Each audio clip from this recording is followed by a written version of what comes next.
A gente vai falar um pouco sobre a diferença entre o crer e o querer.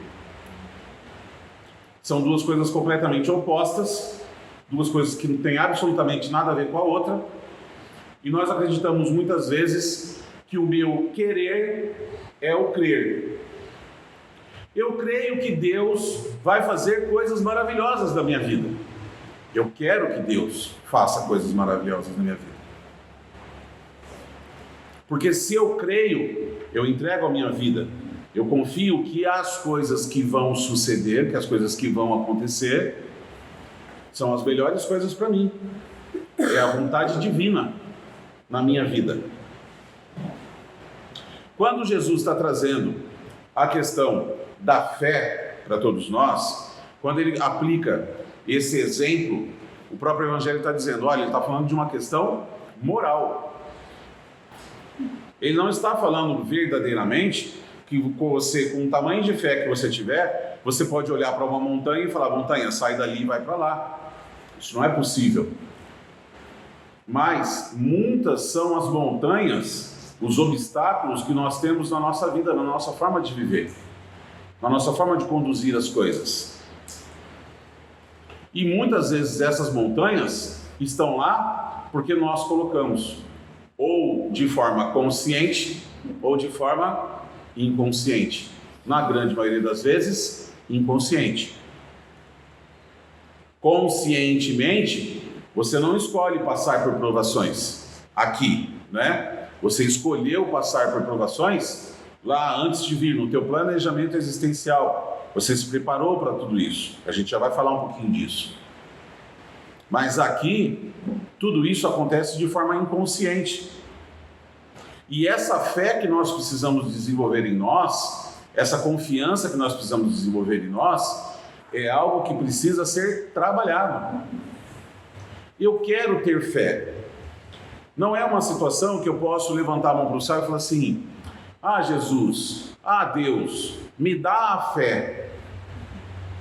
A fé não é algo que eu simplesmente escolho ter. É algo que eu tenho que desenvolver em mim. É algo que precisa ser trabalhado no meu íntimo. E eu vou dar um exemplo bem simples. Eu sempre dou uns exemplos meio que são do nosso cotidiano, porque eu sempre falo que o Evangelho, ele precisa ser entendido de uma forma prática, né? Então, eu quero explicar para vocês assim. Quem aqui dirige, levanta a mão. Bom, vou falar para uma maioria. Quem não dirige vai entender, pelo exemplo que eu vou dar, vai entender o que eu estou falando, né? Então, quando eu começo a dirigir, quando eu estou no princípio, que eu fiz 18 anos, e eu estou fazendo autoescola, e eu começo a aprender a dirigir. Supostamente, quando eu faço a aula, né, na autoescola, eu saio de lá sabendo dirigir. Eu vou até o Detran e faço a minha provinha lá e passo e tiro a carteira. Mas todo mundo aqui sabe que a hora que você está com a carteira na mão, com o carro sozinho e tendo que enfrentar todo o trânsito, é ali que você sente a fraqueza, que você sente insegurança, que você sente uma série de coisas que você acha que você sabe dirigir, mas que você vai criando essa confiança, que você vai criando isso, né? Então, conforme você vai dirigindo, conforme você vai tendo essa experiência na sua vida, quem dirige já há alguns anos, já faz isso de uma forma automática. E às vezes até relapsa. Porque já é tão automático, é tão simples entrar e trocar de marcha, você não fica pensando, será que a embreagem está de um jeito? Será que o carro vai pular? Será que o carro não vai? Você não tem mais aquela preocupação, né? Por quê? Porque está simples, você já aprendeu a fazer aquilo. O que eu estou querendo trazer para vocês? Quando nós estamos falando do nosso desenvolvimento da nossa fé, nós precisamos muitas vezes fazer esse exercício e conforme a prática desse exercício, nós vamos aprendendo a ter mais fé.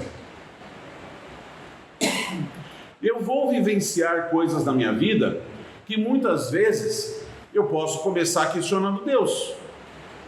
A doutrina explica uma série de coisas que faz a nossa fé ser uma fé mais raciocinada, ser uma fé mais racional, e não simplesmente uma fé fervorosa, mas que não tenha razão.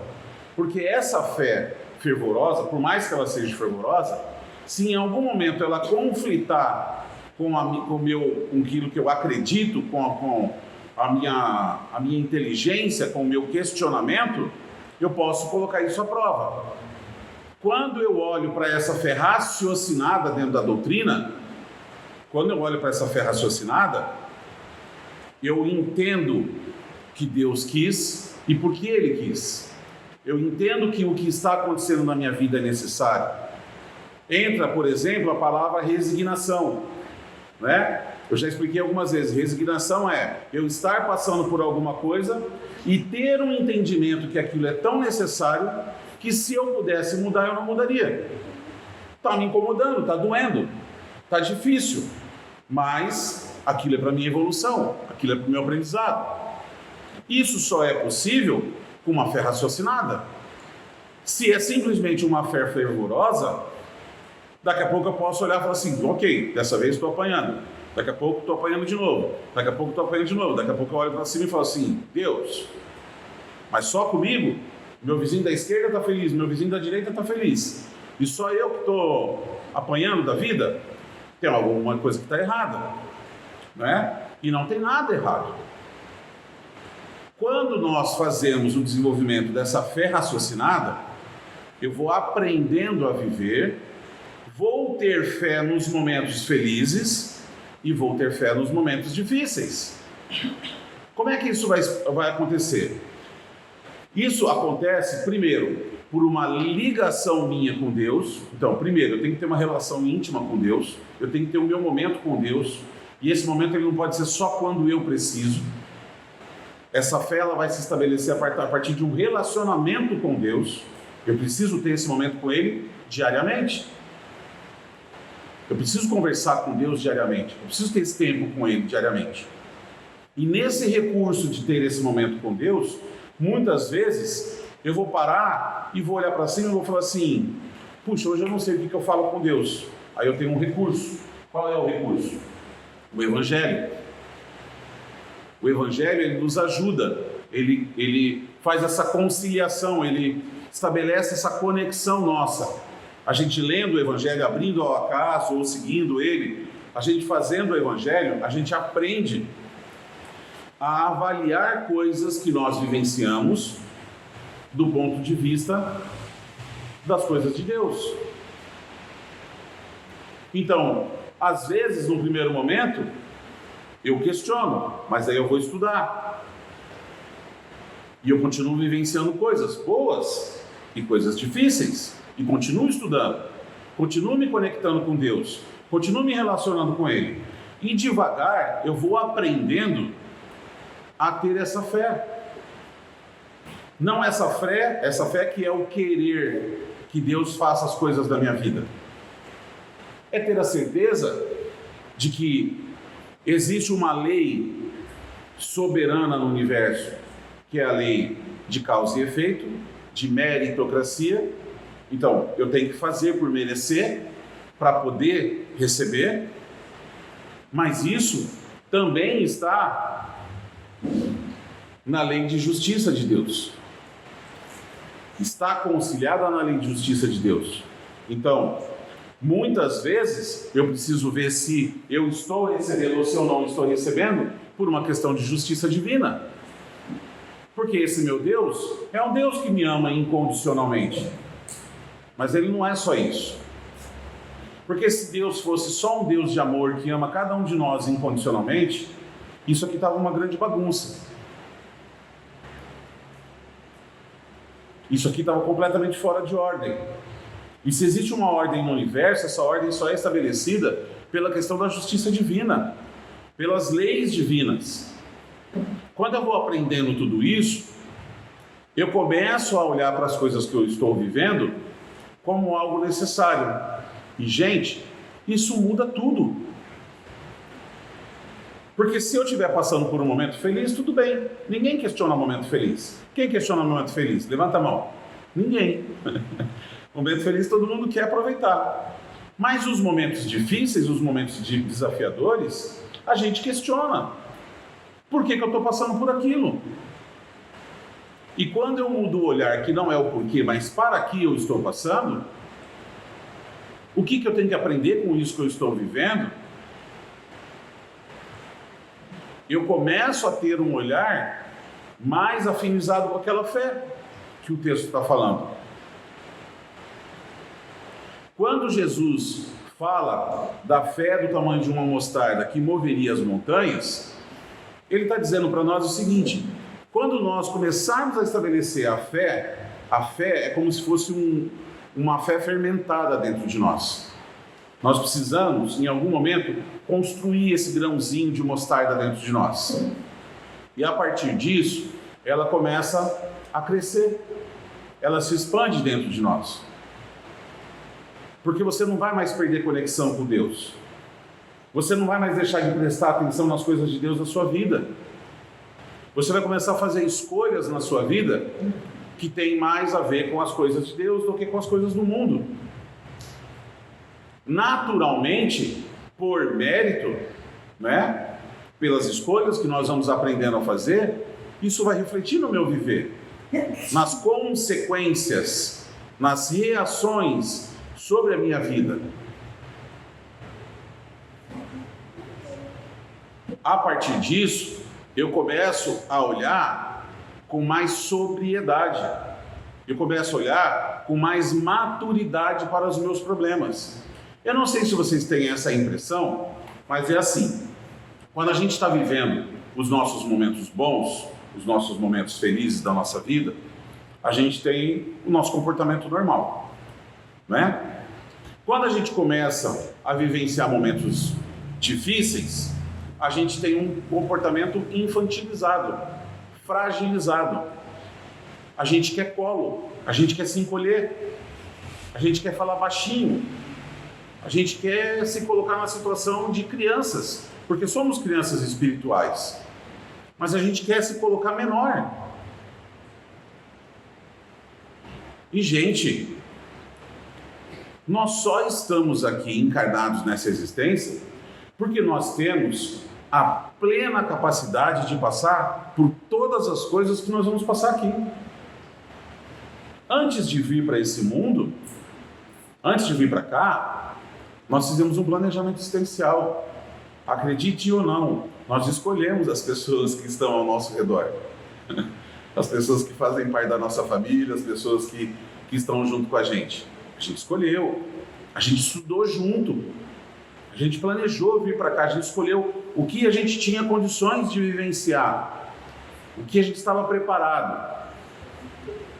Se não, em algumas vezes, o nosso espírito protetor, a gente estava dizendo, não, pode mandar essa conta e essa que eu também vou pagar. O nosso espírito protetor falou, não, calma, leva só esse carnê aqui, leva só esse outro carnê aqui, porque esses dois, se você pagar, já está ótimo. Não tem pressa, você é um ser eterno, você vai recuperar as coisas devagar, com sobriedade, com maturidade, sem pressa. Tem uma fala que ele fala aqui, ó, que ele diz assim: a fé sincera e verdadeira é sempre calma, pois confere a paciência que sabe e espera, e também porque, ao apoiar-se na inteligência e na compreensão das coisas, tem a certeza de atingir os seus objetivos. A fé, ela é calma.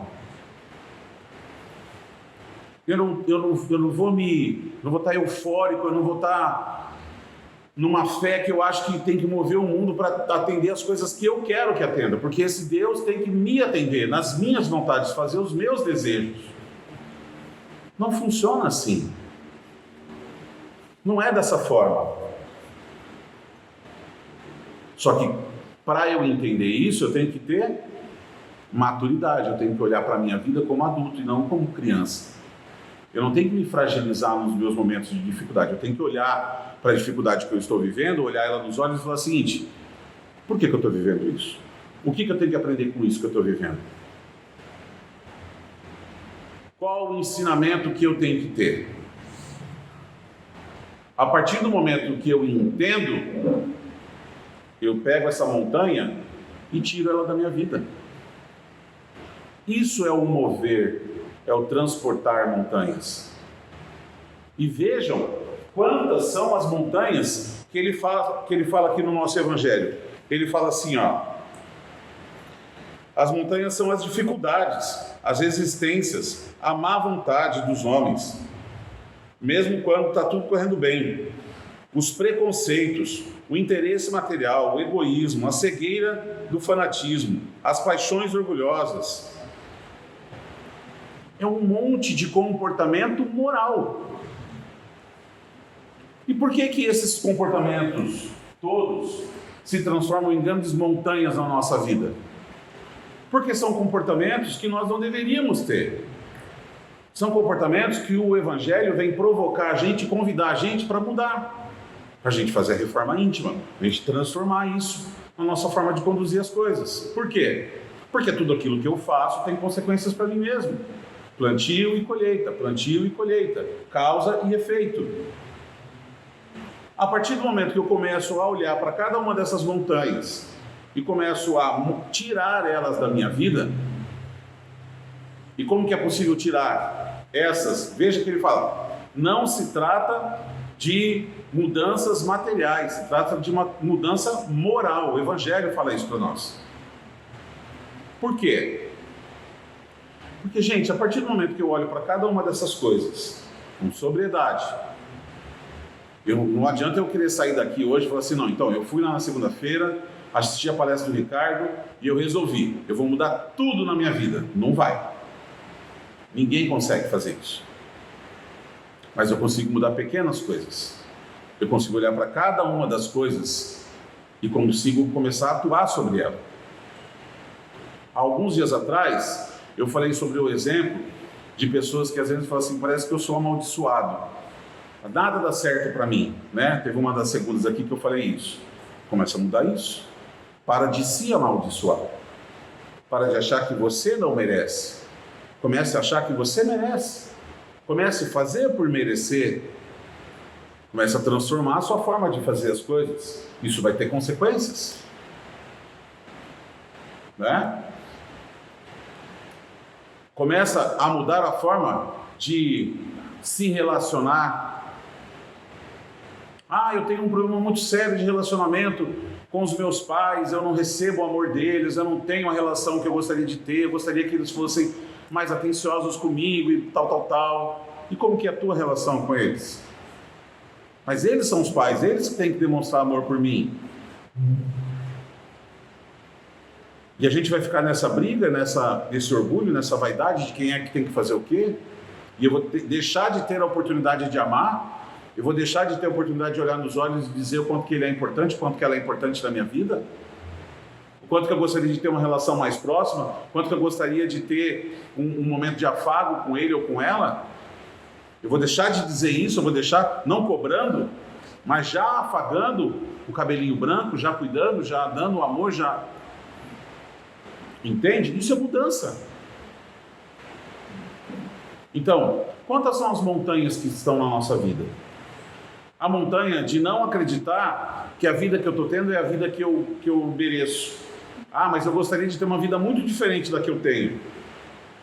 Eu gostaria de ter uma vida completamente diferente nas condições materiais, ou na condição amorosa, ou na condição... E você acha de verdade que a sua vida, ela não foi uma escolha sua? Você acha de verdade que você caiu de paraquedas no meio da sua vida e falou, então, leva essa aí mesmo, vai viver isso aí que eu preparei para você, e foi Deus que preparou isso aí para você, e pronto. E agora você é obrigado a viver essa vida que você não gosta? Não funciona assim. Não é dessa forma.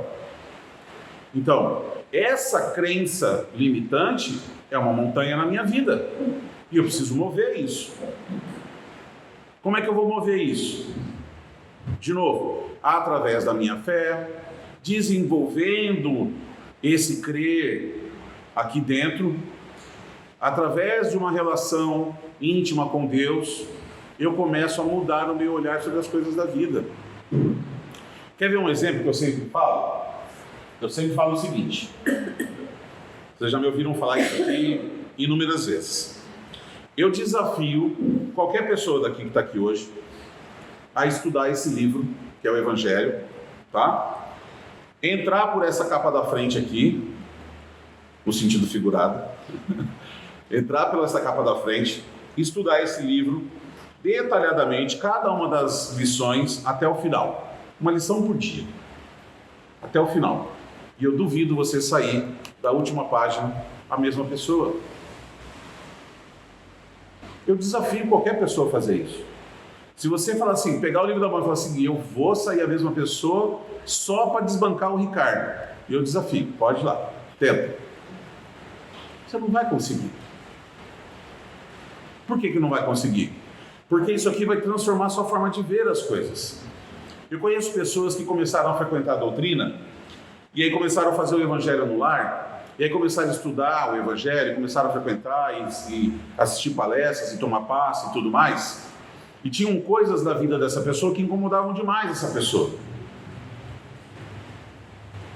E aí, passado um tempo, eu fui conversar, tinha uma pessoa específica na vida dessa pessoa que incomodava muito essa pessoa.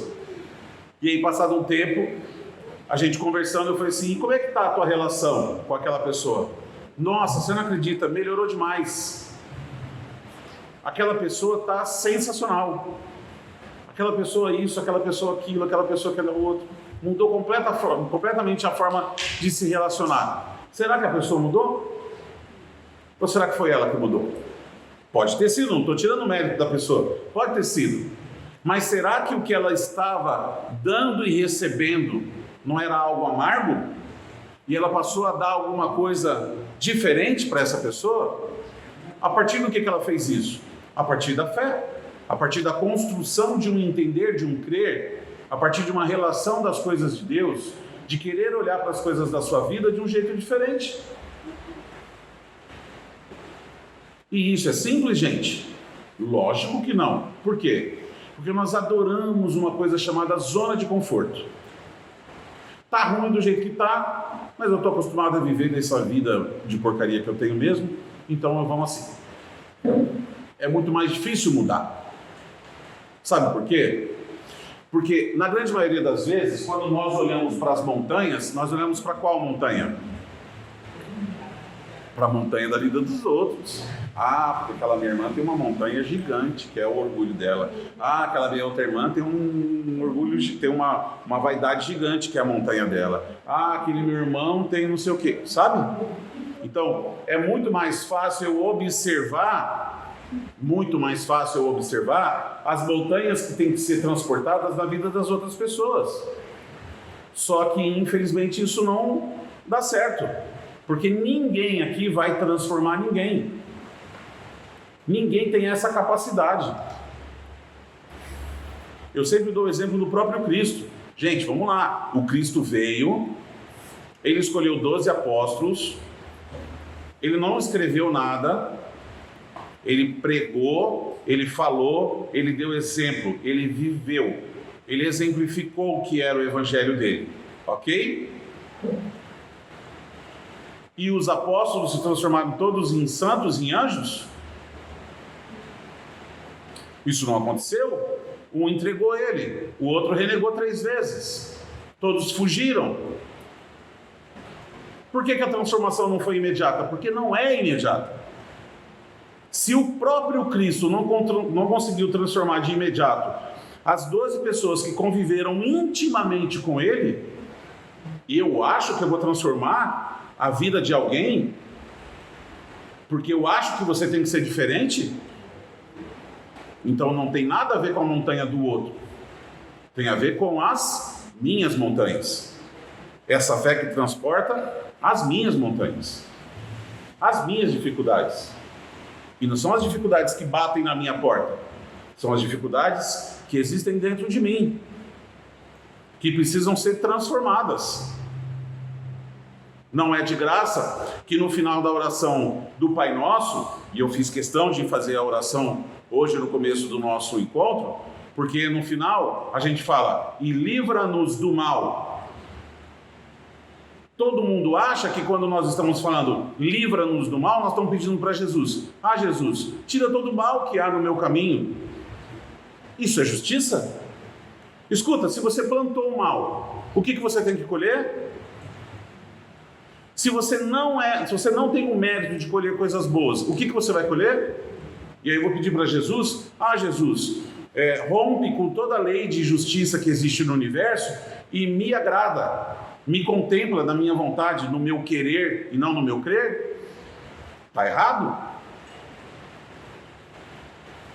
Então, no final da oração do livra-nos do mal, e o Evangelho explica, lá no final em preces do nosso Evangelho, a espiritualidade explica para nós.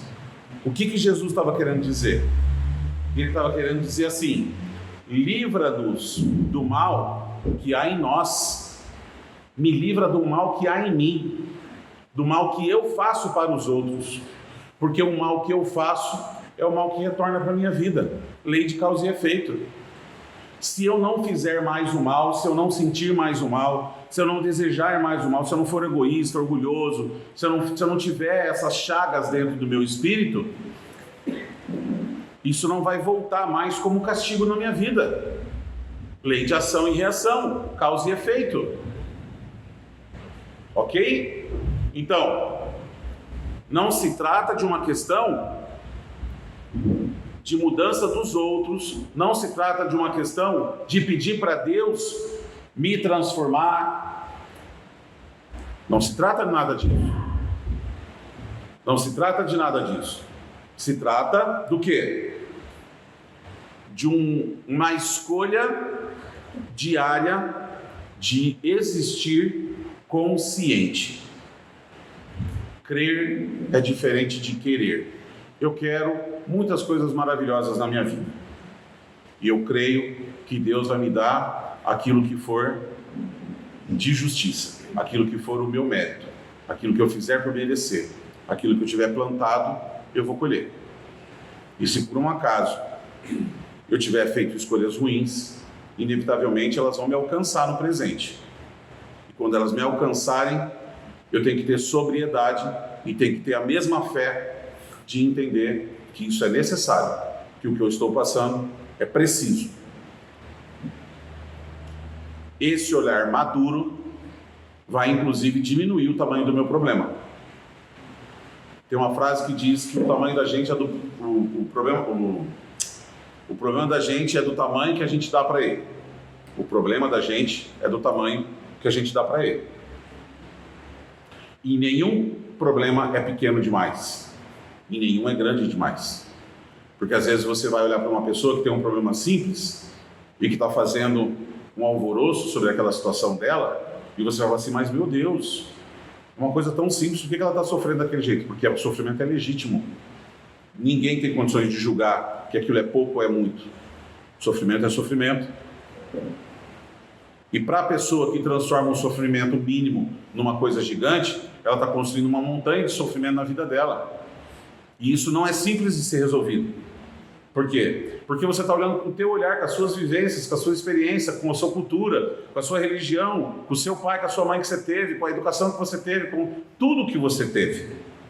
E ela não é você. Ela teve outras coisas.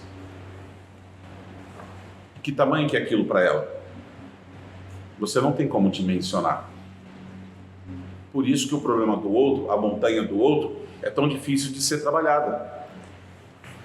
O que a gente pode fazer? Trabalhar na gente. Cada um existindo de forma consciente. Escolhendo todos os dias, todas as manhãs, quando acorda: hoje vai ser um dia que eu vou viver consciente.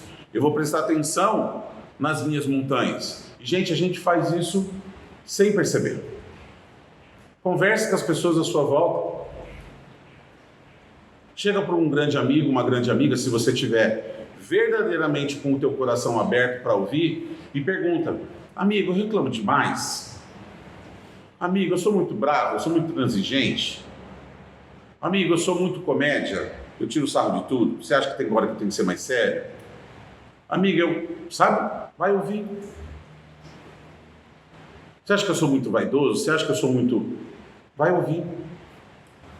para olhar para si, para saber o que você pode fazer. Você acha que eu estou sempre com a razão? Sabe as pessoas que estão sempre com a razão? Quase todos nós estamos sempre com a razão. Quase sempre. Nós todos estamos com a razão. E a gente normalmente discute porque a gente quer impor a nossa razão, a nossa forma de acreditar sobre a forma do outro acreditar. E quem está certo e quem está errado? Possivelmente está todo mundo errado. Porque nós estamos em evolução, nós estamos em aprendizado, nós não sabemos nada sobre as coisas do mundo, estamos aprendendo a fazer as coisas. Então, a gente precisa debater para aprender, mas a gente não sabe debater, né? A gente gosta das coisas do jeito que a gente gosta, e o outro tem que se adaptar à melhor forma de viver. Eu falo muito sobre o casamento, né? A pessoa que casa com a outra pessoa, porque quer que ela faça ele feliz, está errado. Não, eu gosto tanto da outra pessoa que eu caso com a outra pessoa para fazer ela feliz. E ela casa comigo para me fazer feliz. Mas é uma escolha dela me fazer feliz. É uma escolha minha fazer ela feliz. E não o contrário. Não, eu casei contigo, agora tu tem que me fazer feliz. Tem que fazer as minhas vontades, tem que fazer as coisas do jeito que eu gosto, do jeito que eu quero, do jeito que eu... né? E o que isso tem a ver com o texto de hoje? Quando nós estamos falando das curas. Nós estamos falando das curas. E essas curas, muitas vezes, a gente vem até a casa espírita buscando essa cura, buscando um milagre que vem de fora, buscando uma realização que vem através de uma outra pessoa. E por que isso acontece? Porque nós não temos fé em nós mesmos. Voltamos para a situação do texto. E eu quero trazer aqui uma lembrança da experiência de que Jesus, em todas as oportunidades que ele teve com as pessoas que ele escolheu pessoas simples para ser os seus apóstolos, para serem as pessoas que iam explicar o Evangelho, que iam levar o seu ensinamento para frente. Por que ele fez isso? Primeiro, e principalmente, porque Jesus olhava dentro de cada semente que era cada apóstolo, ele não via aquele embrutecimento, aquela situação simples, humilde, como uma incapacidade. Ele via em cada apóstolo, em cada semente dessa, ele olhava e não via semente. Ele via uma árvore frondosa. Ele via tudo que podia nascer desse trabalhador. Ele olha para cada um de nós, ele permite essa existência. A gente se preparou para vir para cá, porque a gente tem plenas condições de ser essa árvore frondosa na nossa vida.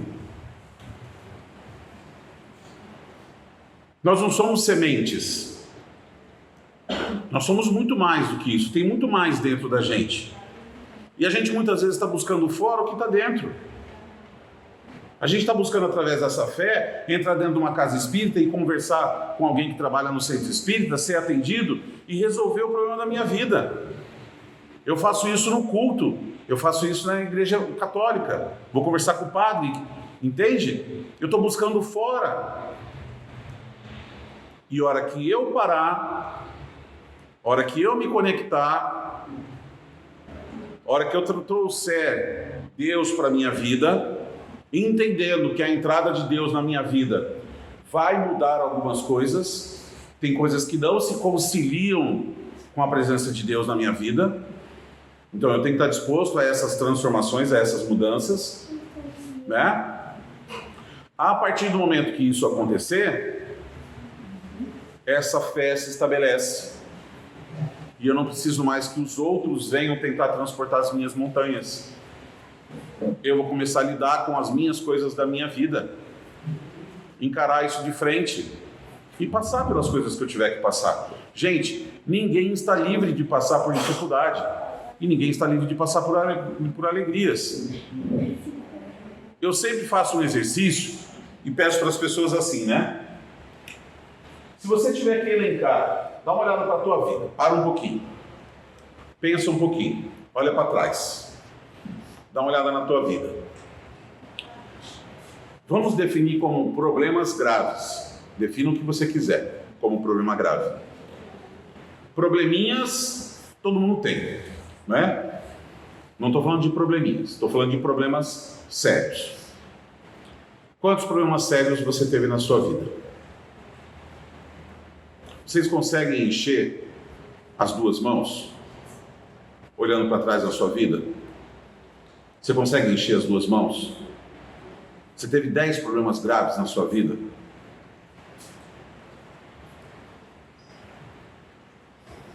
Quantos momentos de alegria, de realização, né? De coisas extraordinárias que você viveu na sua vida, de momentos muito felizes que você viveu na sua vida? Você consegue encher as duas mãos? Muito mais do que isso, né? Precisaria de muito mais mãos aqui para preencher, né? Aonde está o meu olhar? Aonde está a minha fé? Nesse Deus que me pegou, né? Para me judiar, prestando atenção só nesses momentos difíceis que eu tive na minha vida? Ou no Deus que é um Deus que cuida de mim e que me proporcionou todos os momentos felizes da minha vida? É o mesmo cara. Olha eu chamando Deus de cara. É o mesmo Deus. Quem é que está olhando? Eu estou olhando. Para onde eu estou olhando? O que eu estou escolhendo enxergar? Essa é a diferença. Essa é a diferença que a fé vai fazer na minha vida, que vai fazer na vida de vocês. Quando eu escolher viver com fé, não será fácil. Eu vou começar a desenvolver. Vou aprender a me relacionar com Deus. Tem gente que não sabe se relacionar com Deus. Tem gente que não sabe orar. Eu já falei algumas vezes. Você não sabe orar? Não. Fica quietinho, olhando para o céu, com o olho fechado. Se tiver vontade de chorar, chora. E fala com Deus em pensamento, sentindo o que você está sentindo. E ouve o que Ele tem para falar para você, sentindo o que Ele estiver fazendo você sentir. E está pronto, você conversou com Ele. Vai estabelecendo essa conexão. Vai aprendendo a se relacionar com Ele. No começo vai ser inseguro. No começo você não vai se sentir confortável. E logo você vai se sentir confortável. E logo você está fazendo isso todos os dias. Vai ter dia que você vai pular. Você vai falar, minha nossa, esqueci. Ontem eu não falei com Deus. E agora, como é que vai ser meu dia? Vai ser normal. E aí depois você vai cuidar e vai falar de novo com Deus. E assim você vai estabelecendo essa fé. Vai pular um dia, vai fazer 2, vai pular 2, vai fazer 1. E assim você vai estabelecendo. E vai chegar um determinado momento, gente, que a nossa conexão com Deus, ela vai simplesmente se estabelecer. Lembra do exemplo que eu dei do carro? Lembra do exemplo que eu dei do motorista? Que no começo, quando sai para dirigir, está inseguro e não sabe muito bem, vai que alguém me buzina, vai que não sei o quê. Daqui a pouco você está se relacionando com Deus de uma forma completamente confortável. Daqui a pouco você está se relacionando com Deus de uma forma tão natural que você não sabe mais tirar Deus da sua vida.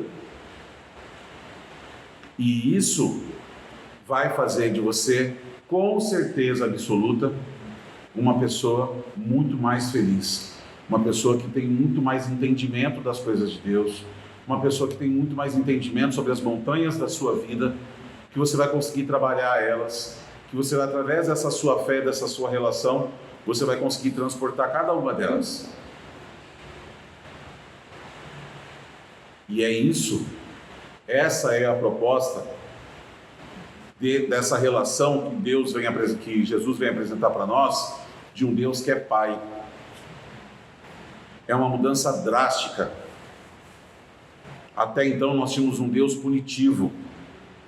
A partir de Jesus, e a partir do seu evangelho, ele se relaciona com esse Deus chamando de Pai,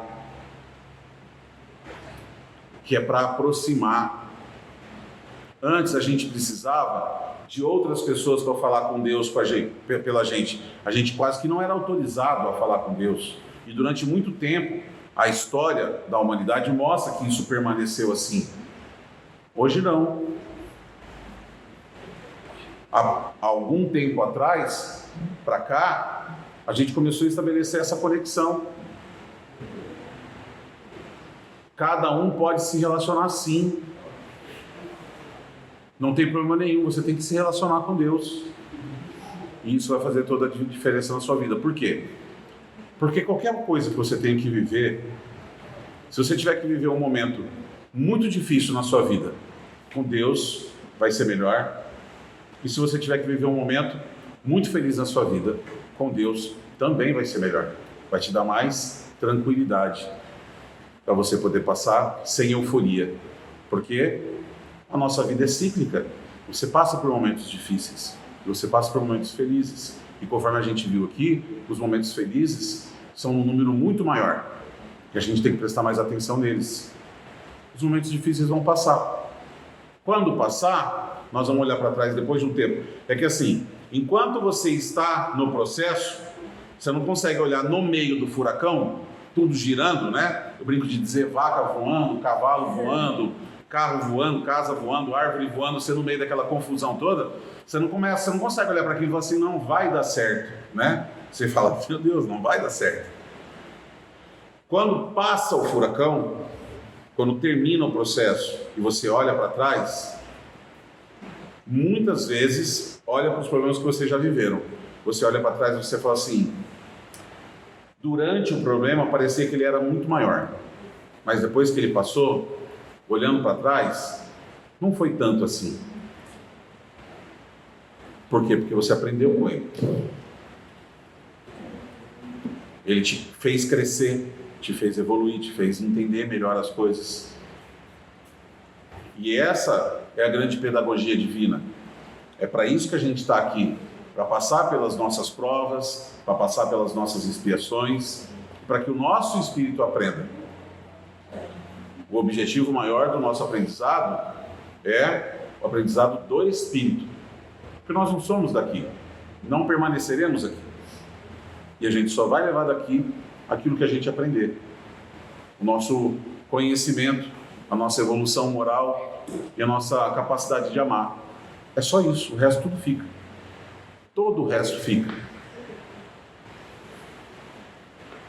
Então, tudo que a gente vivencia aqui é para desenvolver o ser que está aqui dentro. Eu não sou o Ricardo. Hoje eu estou o Ricardo, mas eu não sou o Ricardo. Eu sou o espírito que está aqui dentro, que está usando essa veste hoje, né? Então eu não sou um corpo que tem um espírito. Eu sou um espírito que está usando esse corpo. E esse espírito é eterno. Esse espírito ele acumula esse conhecimento dessas várias existências, para que ele possa aprender, para que ele possa evoluir. Então, que a gente possa prestar mais atenção na nossa forma de viver, amanhã cedo, a hora que acordar, prestar mais atenção na nossa forma de reagir sobre as coisas.